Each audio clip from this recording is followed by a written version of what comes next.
السلام علیکم ورحمۃ اللہ وبرکاتہ۔ بسم اللہ، الحمد للہ والصلاة والسلام علی رسول اللہ وعلی آلہ وصحبہ ومن والہ۔ محترم ناظرین، حمد و صلوات کے بعد آج کے اس لائیو درس میں جو باتیں میں آپ حضرات کے سامنے رکھنا چاہتا ہوں اللہ کی توفیق سے، وہ ایک مہلک اور خطرناک گناہ کے بارے میں، اور وہ ہے کہ کسی کا ناحق خون بہانا، اس جان کو قتل کرنا جس کو اللہ سبحانہ و تعالیٰ نے حرام قرار دیا۔ یہ بہت بڑا گناہ ہے، انسان کو ہلاک اور برباد کر دینے والا گناہ ہے۔ اللہ سبحانہ و تعالیٰ نے کسی بھی معصوم جان کو قتل کرنے سے سختی کے ساتھ روکا اور منع فرمایا۔ اللہ کا فرمان ہے وَلَا تَقْتُلُوا النَّفْسَ الَّتِي حَرَّمَ اللَّهُ إِلَّا بِالْحَقِّ، تم اس جان کو قتل نہ کرنا جسے اللہ تعالیٰ نے، یعنی جس کا قتل کرنا اللہ تعالیٰ نے حرام کر دیا، مگر اس صورت میں کہ اس کا قتل کیا جانا برحق۔ اور اسی طرح سے نبی صلی اللہ علیہ وسلم نے بھی فرمایا کہ لا يحل دم امرئ مسلم يشهد ان لا الہ الا اللہ وانی رسول اللہ الا باحدى ثلاث، الثیب الزانی والنفس بالنفس والتارک لدینہ المفارق للجماعہ۔ آپ نے فرمایا کہ کسی ایسے مسلمان کا خون حلال نہیں جو یہ گواہی دیتا ہو کہ اللہ کے سوا کوئی معبود برحق نہیں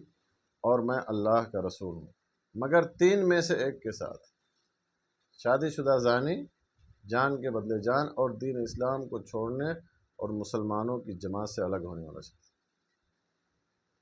اسی طرح سے اللہ سبحانہ و تعالیٰ نے بے گناہ آدمی کے قتل کو محرمات میں سے شمار فرمایا ہے۔ اللہ تعالیٰ نے سورہ انعام میں ارشاد فرمایا قُلْ تَعَالَوْا أَتْلُوا مَا حَرَّمَ رَبُّكُمْ عَلَيْكُمْ أَلَّا تُشْرِكُوا بِهِ شَيْئًا وَبِالْوَالِدَيْنِ إِحْسَانًا وَلَا تَقْتُلُوا أَوْلَادَكُمْ مِنْ إِمْلَاقٍ نَحْنُ نَرْزُقُكُمْ وَإِيَّاهُمْ وَلَا تَقْرَبُوا الْفَوَاحِشَ مَا ظَهَرَ مِنْهَا وَمَا بَطَنَ وَلَا تَقْتُلُوا النَّفْسَ الَّتِي حَرَّمَ اللَّهُ إِلَّا بِالْحَقِّ ذَلِكُمْ وَصَّاكُمْ بِهِ لَعَلَّكُمْ تَعْقِلُونَ۔ آپ کہہ دیجئے کہ آؤ میں پڑھ کر سناؤں وہ چیزیں جو تمہارے رب نے تم پر حرام کر دی ہیں، وہ یہ ہیں کہ کسی چیز کو اس کا شریک نہ بناؤ، اور والدین کے ساتھ اچھا سلوک کرو، اور محتاجی کے خوف سے، فقر کے خوف سے اپنی اولاد کو قتل نہ کرو۔ ہم تمہیں بھی روزی دیتے ہیں اور انہیں بھی، اور بے حیائی کے کاموں کے قریب تک نہ جاؤ، چاہے وہ ظاہر ہوں یا پوشیدہ ہوں، اور اس جان کو قتل نہ کرو جسے قتل کرنا اللہ نے حرام کر دیا ہے، مگر یہ کہ کسی شرعی حق کی وجہ سے اللہ تعالیٰ نے تمہیں ان باتوں کا تاکیدی حکم دیا ہے تاکہ تم عقل سے کام لو، سمجھداری سے کام لو، سوجھ بوجھ سے کام لو۔ تو اللہ تعالیٰ نے جہاں شرک کو حرام قرار دیا، جہاں اولاد کی قتل کو فقر کے یا محتاجگی کے ڈر سے کو حرام قرار دیا، فحش کاموں کے قریب جانے کو حرام قرار دیا، وہیں پہ اللہ تعالیٰ نے کسی بھی معصوم جان، کسی بھی بے گناہ آدمی کو قتل کرنے کو بھی اللہ سبحانہ و تعالیٰ نے انہی اہم محرمات میں شمار فرمایا۔ اسی طرح سے رسول اکرم صلی اللہ علیہ وسلم نے ایک مسلمان کے خون کو مکہ مکرمہ کی حرمت، ذوالحجہ کے مہینے کی حرمت اور یوم عرفہ کی طرح سے حرمت والا قرار دیا۔ جابر رضی اللہ تعالیٰ عنہ کا بیان ہے کہ رسول اللہ صلی اللہ علیہ وسلم جب عرفات پہنچے اور لوگوں کو خطبہ دیا تو فرمایا ان دماءکم واموالکم حرام علیکم کحرمت یومکم ھذا فی شہرکم ھذا فی بلدکم ھذا، رواہ مسلم فی صحیح، کہ بے شک تمہارا خون، تمہارا مال یہ سب حرام ہے، حرمت والے۔ جس طرح تمہارا یہ دن، تمہارا یہ مہینہ اور تمہارا یہ شہر حرمت والا ہے، یعنی جس طرح سے مکہ کی حرمت کو پامال کرنا، ذوالحجہ کے مہینے کی حرمت کو پامال کرنا یا یوم عرفہ کی حرمت کو پامال کرنا حرام ہے، اسی طرح سے مومن کا خون بہانا بھی حرام ہے۔ یہی وجہ ہے کہ بروز قیامت کے دن سب سے پہلے جن چیزوں کے متعلق فیصلہ کیا جائے گا ان میں سے سب سے پہلی چیز ہے خون کے بارے میں فیصلہ کیا جائے گا۔ اللہ کے نبی صلی اللہ علیہ وسلم نے کیا فرمایا؟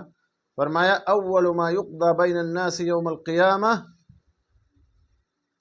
اول ما یقضى، کہ قیامت کے دن لوگوں میں سب سے پہلے خون کے بارے میں فیصلہ کیا جائے گا۔ اور بے گناہ آدمی کو قتل کرنا اتنا بڑا گناہ ہے کہ جو شخص کسی مومن کو عمدن قتل کرتا ہے اس کے لیے اللہ تعالیٰ نے 5 سخت وعیدیں سنائی ہیں۔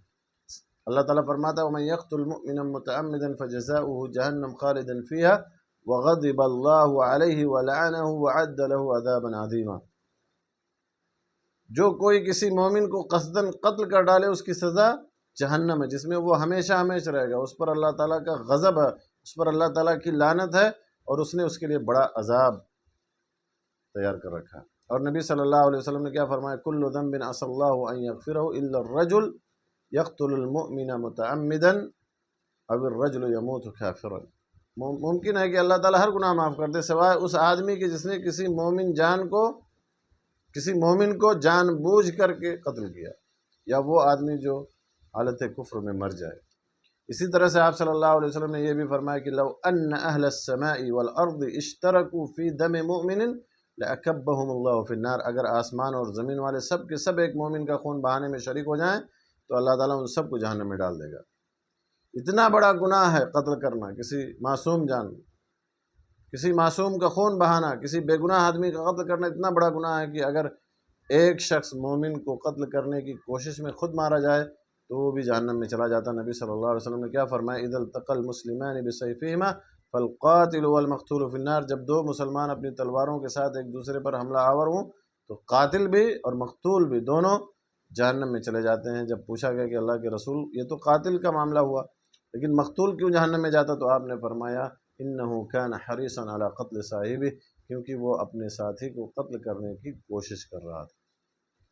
تو میرے دوستو، قتل کرنا یہ بہت بڑا گناہ ہے، یہاں تک کہ آپ صلی اللہ علیہ وسلم نے فرمایا کہ من قتل معاہدا لم یرہ رائحۃ الجنہ وان رائحتها توجد من مسیرۃ 40 عاما، جو شخص کسی ایسے آدمی کو قتل کر دے جس کی جان و مال کی حفاظت اسلام میں دی جا چکی ہے یا اسلامی حکومت کی طرف سے دی جا چکی ہے، تو وہ جنت کی خوشبو تک نہیں پائے گا، حالانکہ اس کی خوشبو 40 سال کی مسافت سے محسوس کی جا سکے گی۔ تو میرے دوستو، قتل کرنا، کسی کا ناحق خون بہانا، کسی بے گناہ شخص کا قتل کرنا، یہ بہت بڑا گناہ ہے، مہلک اور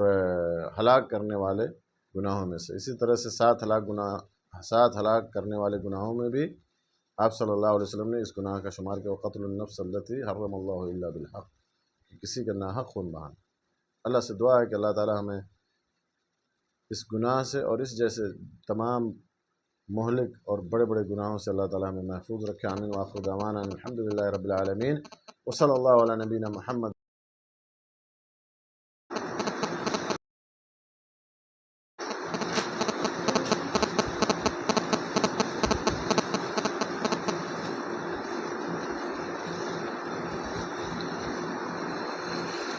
قتل النفس التي حرم الله إلا بالحق۔